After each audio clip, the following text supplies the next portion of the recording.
Okay, let's work through problem 22-2A, which illustrates how to put together a scatter diagram and use it to make some cost behavior estimations. On problem 22-2A, we're dealing with the Lazara company. We have some monthly data. It's sales and cost data for its operating activities for the past year. Now, management wants to use the data to make some predictions about future fixed and variable cost. Okay, let's look at number 1. Prepare a scatter diagram with sales volume on the horizontal axis and total cost plotted on the vertical axis. Here's my approach to solving it. Let's highlight this area right here. Do an insert, chart, go to scatter for a scatter diagram that says next. We have the right data range, looks right. We just need to make sure we have the X and Y range going the right place, and I believe we do. Now we could label it and get fancy, but let's just put it somewhere else. Let's put it on the next page where we have a whole screen to get to it. So we'll go to sheet 2, hit finish. And now let me slide that over so you have that on the screen. Okay. Now let's do a little bit of formatting. I think if we lower this font, you might be able to see the numbers a little bit better. Okay. If we right click and look at chart options, I think we can put some titles. This would be our sales to cost scatter diagram.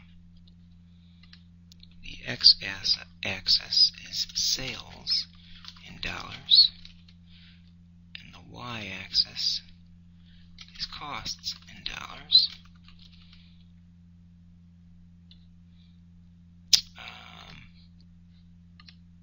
Yeah, that's a little bit more manageable.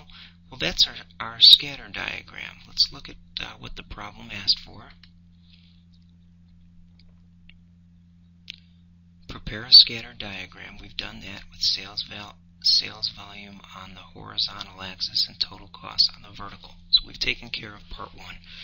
Part 2 says estimate the line of cost behavior by visual inspection and draw it on the scatter diagram. Well, I'm going to use a more sophisticated tool. If we wanted to do it, we would just draw a line like this, right? And we could certainly do that using Excel, using a drawing tool, and just draw a line going this way. Okay? That would be part 2. And then if we did that, we would want to make some estimate of what's variable and what's fixed.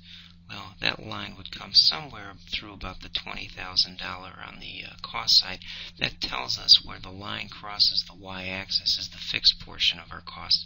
So we would have some kind of relationship that has a fixed cost of $20,000, and because it goes upward, it's positive. Okay, now let me show you my approach using Excel, and I'm going to use the linear regression approach to come up with what that line should look like. I'm going to select the data points and right click and hit add trend line, and I'm going to choose the linear one. I'm also, for the options, going to say show me the equation, and I'd also like to see the r squared. I do not want to set the intercept to 0, so we leave that unchecked. I think we can even just leave it unchecked and we're fine. Now when I hit OK, we will get the formula on the screen. Now let me bold that so we can see that a little bit better. Maybe make it bold. Okay, and maybe I'll even move it where maybe the lines aren't so much in the way. Okay, well what's that telling us? it's telling us the equation is given by y equals mx plus b, or y equals mx plus b is probably good enough. The book may use different variables, but what it's telling us is the fixed portion of that cost, which I was estimating visually at about $20,000, is actually $22,429. Then the variable portion is represented by that coefficient right there, is telling us that for every sales dollars, if we wanted to predict cost based on sales dollars, what we would say is we would have a fixed amount of $22,429 and a variable portion of $47.44 per dollar of sales. Okay, so another way of saying that would be the variable cost per sales dollars is approximately 50%. And I believe that takes care of the second requirement. And I see I have a typo on the third. Let me get rid of that. That would be F for future. Okay. But before we move on, let me just point one other thing. The R-squared is a measure of how well our mathematical linear regression formula actually fits the line. And in this case, the R-squared says it's 0.72. The range goes from 0 to 1. As the number gets higher, it's a better fit. So we can think of that as saying that 72 to 73% of the formula is actually explained by our equation, and 1 minus that amount really is not explained by our equation. So the fact that it's a relatively high number from the range of 0 to 1 tells us that it's probably a reliable formula of cost behavior. Okay, number 3 now. Using the estimated line of cost behavior from part 2 and the assumptions that the future will be like the past, predict the monthly fixed costs.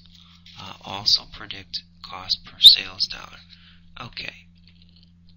Well, by looking at this, we can assume that the monthly fixed cost is $22,429 because that's the dollar amount, the fixed portion where it crosses the y-axis.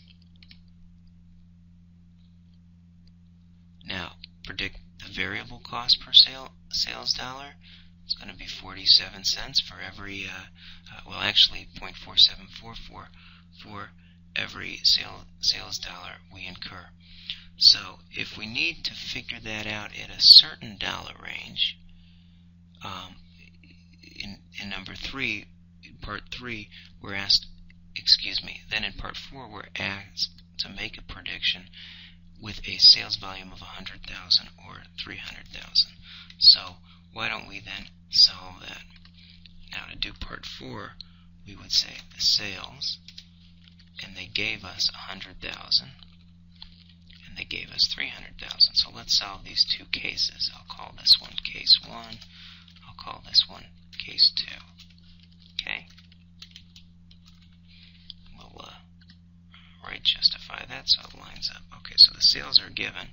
Then the fixed costs from part 3, we're going to be very exact using linear regression, and we're going to say it's going to be about $22,429. Now, regardless of the sales volume, that cost would be fixed over the relevant range, and so we'll use the same amount in both cases. And then the variable costs would be equal to the 0.4744 times the sales amount, which happens to be the independent variable we're looking at. This independent variable is always on the x-axis. In our case, that's the sales. The dependent variable in this case is cost. We're using sales dollars to predict costs. Okay, cell, and once I have that formula, I can copy it here, and I can make a prediction about total cost. And so the total cost then is going to be equal to variable, a fixed plus the variable, right? And I believe that takes care of part 4. And that's